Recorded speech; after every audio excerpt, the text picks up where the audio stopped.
10. Practicing forgiveness and learning. Holding on to anger is like drinking poison and expecting the other person to die. Buddha. I held on to so much anger that I think I was poisoning myself on a daily basis. Forgive yourself for your faults and your mistakes and move on. Les Brown. You will make mistakes and they will hurt and you will learn from them.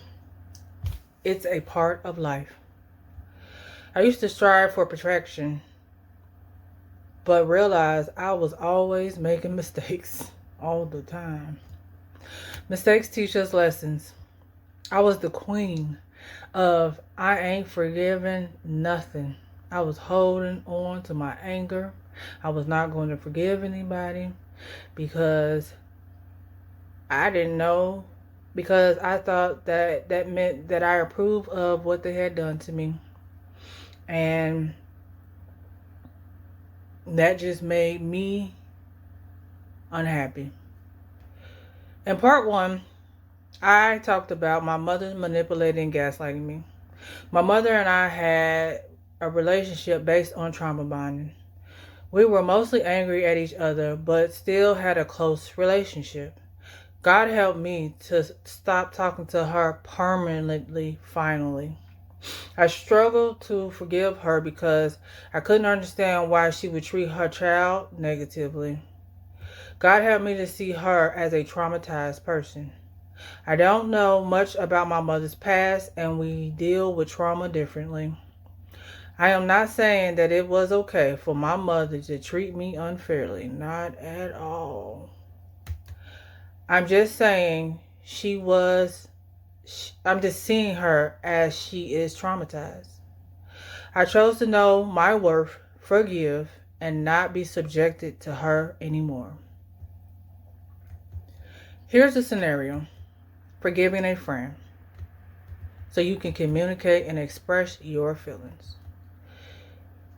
If it is safe and appropriate, have an open conversation with a person who has hurt you. Express how you feel without blaming, which is very hard. Don't expect them to say they're sorry. Forgiveness is for you.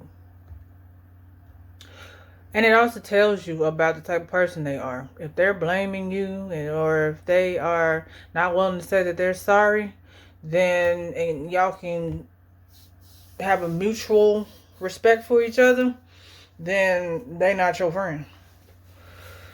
Reflect. Journal about how holding a grudge against your friend has negatively affected you. Yes. You will feel amazing after you realize that all the things that you're doing, that you think that you're hurting your friend and you're only hurting yourself. I held so many grudges, and you know what? I was the one depressed and losing out. I lost out on so much because I was angry all the time, and I was depressed and sad. And I thought that if I forgave, that meant I approved their behavior. And when I found out that that's not it, you're just saying that, you're not forgetting about it. You're just forgiving them so that you can move on and feel better. I forgave more. Have empathy for them. If you can, consider what might have been going on in your friend's life when they hurt you. But do not forget. And do not let empathy cause you to allow your friend to treat you bad again. I did that way too much. If someone breaks your trust, it's not your fault. Learn from it and move forward wiser. If somebody breaks your trust, what you learn from it is that they're not somebody that you can trust. And that's what you learn. And then you can make a decision from there if you want to continue to be around this person or if you want to deal with them in a different way. I hope by blending compassion and practical advice, I can help people strike a balance between seeing the good in others and protecting themselves from harms. Remember, It is a journey, not a destination.